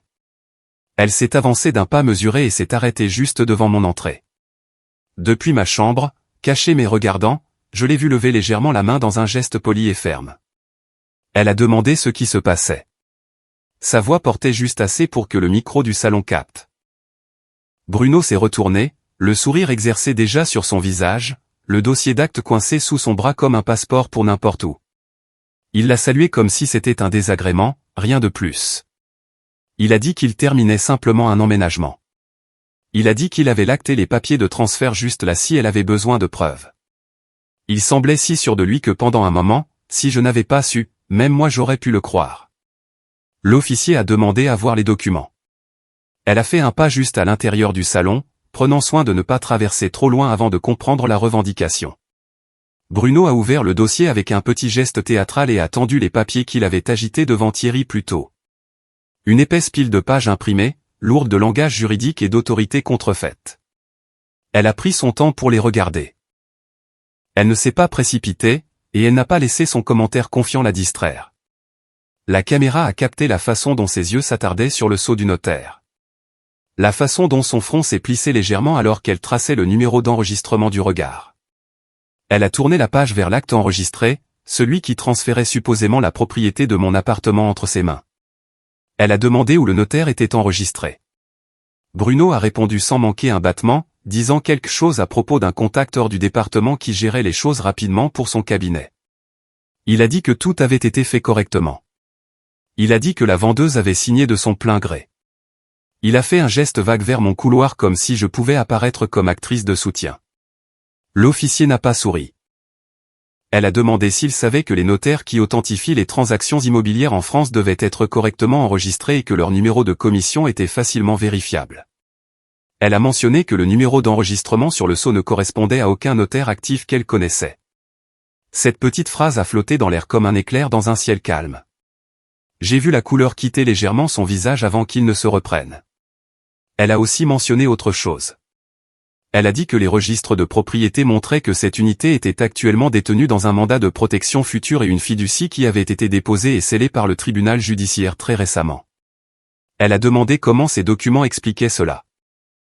C'était l'œuvre de Maître Roche, mettant la police dans la boucle juste assez pour que si une voiture de patrouille répondait un jour à mon adresse, il n'entrerait pas à l'aveugle. Bruno a vacillé pour la première fois. Il a dit qu'il devait y avoir une erreur. Il a dit que la fiducie était obsolète. Il a dit que la femme qui vivait ici ne comprenait pas ce qu'elle avait signé, qu'elle avait besoin de guidage, que lui et sa femme intervenaient pour l'aider. Il a commencé à répéter les mêmes phrases qu'il avait utilisées avec Lucie. Pas compétente. Sous stress. Besoin de protection. J'ai choisi ce moment pour bouger.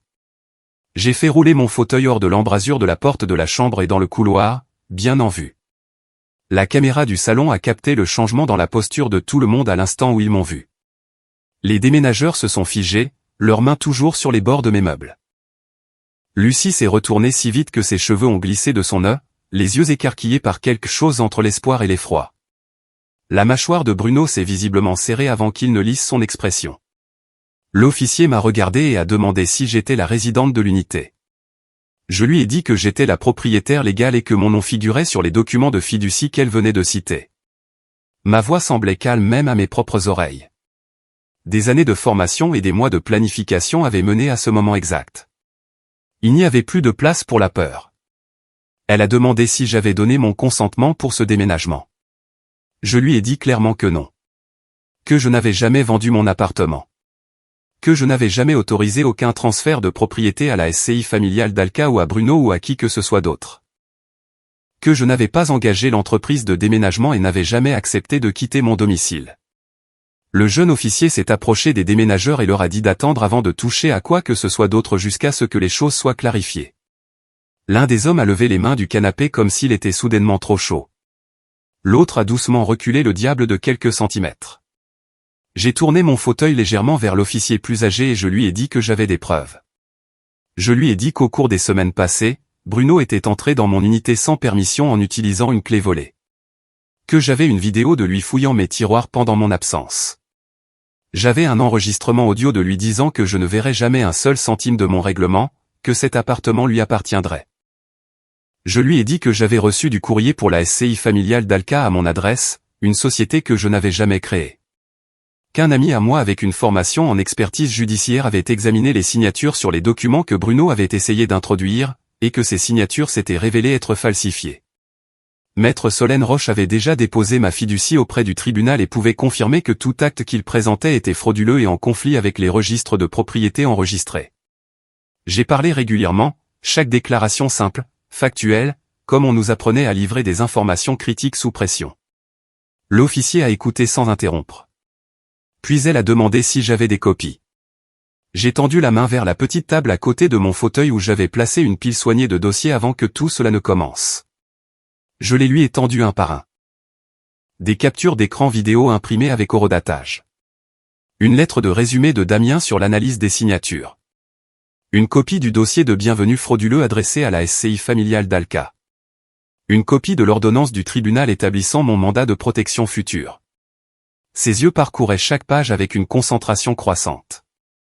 La pièce était si calme que je pouvais entendre la respiration instable de Lucie de l'autre côté de l'espace. Bruno a essayé de couper la parole. Il a dit que j'étais confuse. Que le traumatisme avait affecté ma mémoire. Que j'avais accepté certaines parties du plan mais que je ne m'en souvenais pas. Il a tendu la main vers Lucie, comme pour la tirer dans son récit. Elle a reculé pour la première fois. Son regard allait de mon visage à celui des officiers et au papier. Elle lui a demandé d'une petite voix pourquoi il lui avait dit que je perdais le fil des choses. Pourquoi il lui avait dit que je finirais par me blesser avec de mauvaises décisions s'il n'intervenait pas. Ses mots se sont brisés à mi-chemin, comme si chacun lui coûtait quelque chose. Il a répondu qu'il avait seulement voulu me protéger. Que tout ce qu'il avait fait était pour la famille. L'officier plus âgé s'est redressé, le dossier toujours dans ses mains. Elle a dit que de là où elle se tenait, ce qu'elle voyait ressemblait moins à de la protection et plus à une tentative calculée de prendre le contrôle d'actifs qui ne lui appartenaient pas. Elle a mentionné la falsification, usage de faux. La fraude et escroquerie. La tentative de vol qualifiée étant donné la valeur de la propriété et le règlement connu de mon accident. Elle a ajouté une phrase de plus qui m'a envoyé un frisson, même à moi. Abus de faiblesse sur personne vulnérable. Je n'ai jamais aimé ce terme, personne vulnérable. Cela donne l'impression que les gens comme moi sont impuissants.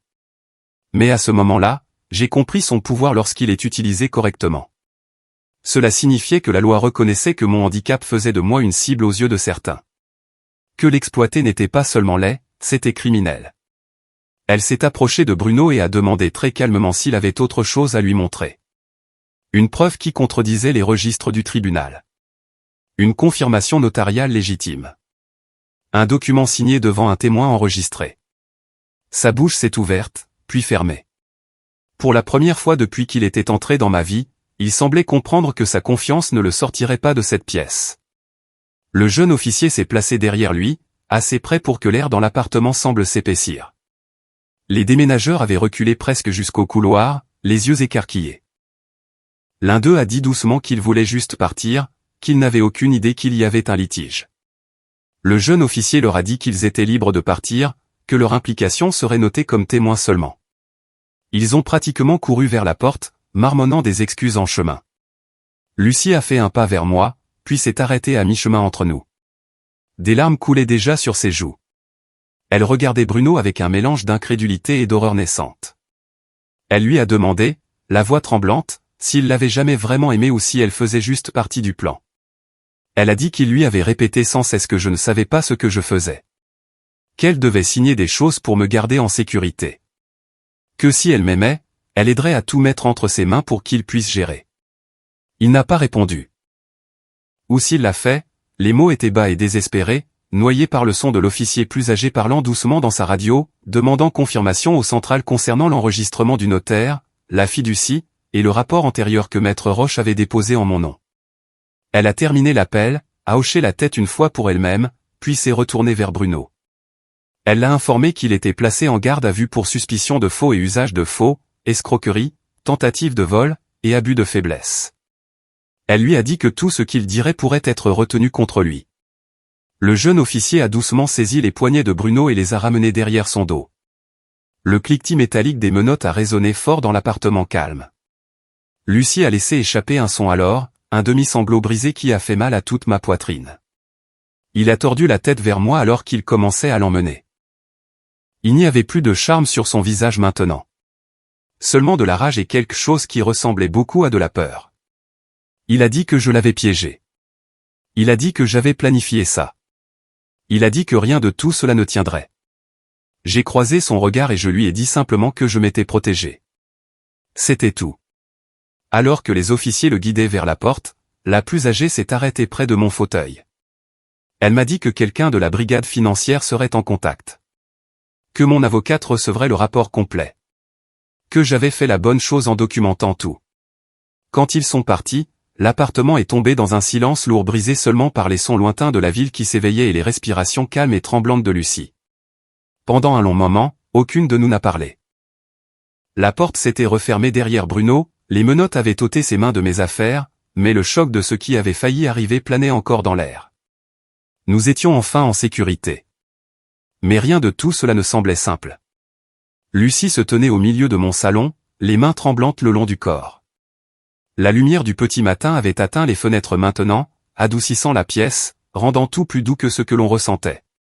Son visage était pâle, ses yeux lointains, comme si son esprit essayait de réarranger la dernière heure en quelque chose qui avait du sens. Elle m'a finalement regardé. Pas mon fauteuil roulant, pas les papiers éparpillés encore sur la table où j'avais montré les preuves aux officiers, mais moi, sa sœur. La fille qu'il avait élevée après le départ de papa et maman. La femme qu'elle avait crue et dont elle avait douté dans le même souffle parce que quelqu'un d'autre avait chuchoté les bons mensonges dans le bon ordre. Elle a marché vers moi lentement, comme si elle s'approchait de quelque chose de fragile. Quand elle m'a atteinte, elle s'est agenouillée à côté de mon fauteuil et a posé son front sur mon genou. Tout son corps tremblait alors qu'elle commençait à pleurer, pas fort, pas de manière dramatique, mais avec le chagrin silencieux de quelqu'un qui comprenait enfin la profondeur de la trahison sous laquelle elle avait vécu. J'ai posé ma main doucement sur l'arrière de sa tête, brossant ses cheveux comme je le faisais quand elle était petite et se réveillait de cauchemars. Après un moment, elle a chuchoté qu'elle était désolée. Encore et encore, ces deux mêmes mots. Désolé de l'avoir cru. Désolé de m'avoir répété ces mots. Désolé d'avoir failli l'aider à prendre les derniers morceaux de notre vie que papa et maman nous avaient laissés.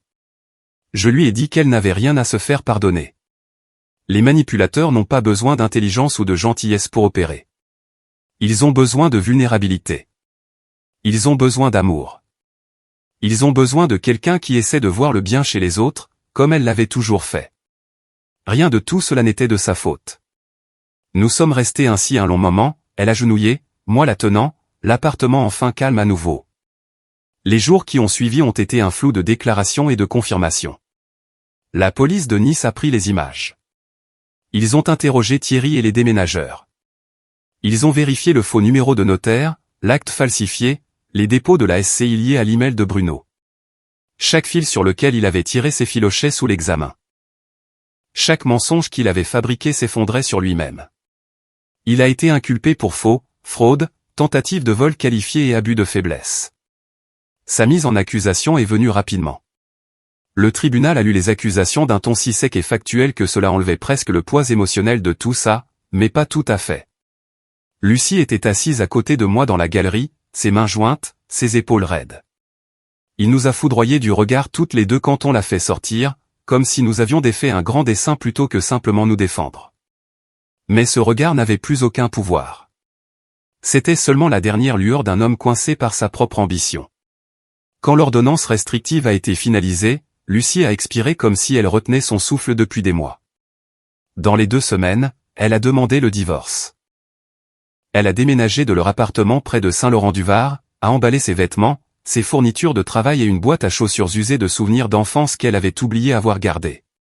Puis elle a emménagé dans une petite location à 5 minutes de mon immeuble, assez près pour qu'elle puisse passer après le travail ou les soirs où le silence de chez elle semblait trop grand. Elle m'a dit qu'elle se sentait embarrassée, stupide d'être tombée dans le panneau, honteuse de ne pas avoir vu ce qu'il faisait plus tôt. Je lui ai dit que cette honte lui appartenait entièrement à lui. Le cœur humain n'est pas faible parce qu'il fait confiance. Il est humain. Le procureur m'a contacté 2 fois de plus pour des mises à jour, mais l'affaire a avancé sans complication. La fraude est une chose. Le faux en est une autre. Tenter de saisir les actifs d'une femme handicapée après être entré chez elle avec une clé volée tout en s'enregistrant en train d'admettre ses intentions est quelque chose que les procureurs voient rarement avec une telle clarté. La vie a commencé à se rétablir, lentement, comme la poussière après une tempête. Pour la première fois depuis des mois, j'ai senti quelque chose en moi commencer à se détendre. J'ai recommencé à faire rouler mon fauteuil sur le balcon tous les matins, comme je le faisais avant cette épreuve. L'air marin portait toujours un mélange de sel et de diesel du port, une odeur qui semblait étrangement réconfortante. Les bateaux dérivaient vers le large. Les mouettes tournoyaient paresseusement au-dessus. Les gens marchaient sur le chemin de la marina avec des tasses de café à la main, inconscients de la proximité avec laquelle j'avais failli perdre le foyer qui contenait tous les souvenirs qu'il me restait de mes parents. Un matin, alors que je tenais ma tasse et regardais la lumière se répandre sur l'eau, Lucie m'a rejointe. Elle a appuyé ses coudes sur la rambarde à côté de mon fauteuil et m'a dit qu'elle avait réfléchi à tout ce qui s'était passé. Elle a dit qu'elle voulait faire quelque chose de significatif avec cette expérience, quelque chose qui la ferait se sentir moins comme une victime et plus comme quelqu'un qui pourrait protéger les autres. Ces mots sont restés avec moi. Cet après-midi-là, je me suis assise à mon bureau et j'ai ouvert mon ordinateur portable, et pour la première fois depuis l'accident, j'ai senti le vieux sens du but revenir. Pas la version de moi des services, celle qui passait au peigne fin les rapports de surveillance et les briefings, mais la partie de moi qui comprenait les motifs, les gens et les signes avant-coureurs. J'ai commencé par rédiger un plan simple. Un atelier. Rien de grand au début. Une série de discussions pour les femmes sur les signaux d'alarme financiers, les limites juridiques et les tactiques de manipulation subtiles qui font douter même la personne la plus intelligente de son propre instinct. J'ai appelé un centre communautaire près des Tours de l'Horizon et j'ai demandé s'ils organisaient parfois des sessions éducatives. Le directeur a dit qu'ils adoreraient inclure quelque chose comme ça. En un mois, je parlais à des groupes de 15 ou 20 femmes à la fois, assises en demi-cercle pendant que je parlais des tactiques que les gens comme Bruno utilisent. Comment ils isolent. Comment ils plantent le doute. Comment ils cadrent lentement le contrôle comme de la protection. Et comment chaque femme mérite la connaissance et les outils pour garder sa propre vie. La première fois que je me suis tenu devant cette salle, mon fauteuil tourné vers le public, j'ai senti quelque chose changer. La force n'est pas toujours bruyante. Parfois, elle est silencieuse. Parfois, elle est assise dans un fauteuil roulant avec une pile de dossiers et une mémoire pleine de leçons gravées par le feu. Lucie venait à chaque session qu'elle pouvait. Elle se portait volontaire pour aider à organiser les feuilles d'émargement et les rafraîchissements. La regarder retrouver sa clarté, sa confiance, sa chaleur me rappelait que guérir ne nécessite pas toujours d'effacer ce qui nous a blessés. Parfois, cela nécessite de le comprendre assez profondément pour ne jamais laisser cela se reproduire. Tard un soir, des semaines après que l'affaire soit passée à sa phase suivante, je me suis retrouvé à nouveau sur le balcon. Le port était sombre sauf pour le doux scintillement des lumières le long du rivage. L'air semblait plus frais, la nuit s'étendant large et calme. J'ai siroté mon café, laissant la chaleur s'installer en moi, et j'ai pensé au long chemin depuis l'accident jusqu'à ce moment. Aux gens qui sont entrés dans ma vie pour me nuire. Et aux gens qui sont intervenus pour aider. À la force qu'il a fallu pour rester patiente quand la colère semblait plus facile. Et à la façon dont la justice, quand elle arrive enfin, ressemble rarement à la vengeance. Elle ressemble à la vérité assez solide pour se tenir debout. La revanche ne nécessite pas toujours la fureur. Parfois, elle ne nécessite que le silence, le timing et une signature bien placée la veille du jour où tout s'effondre.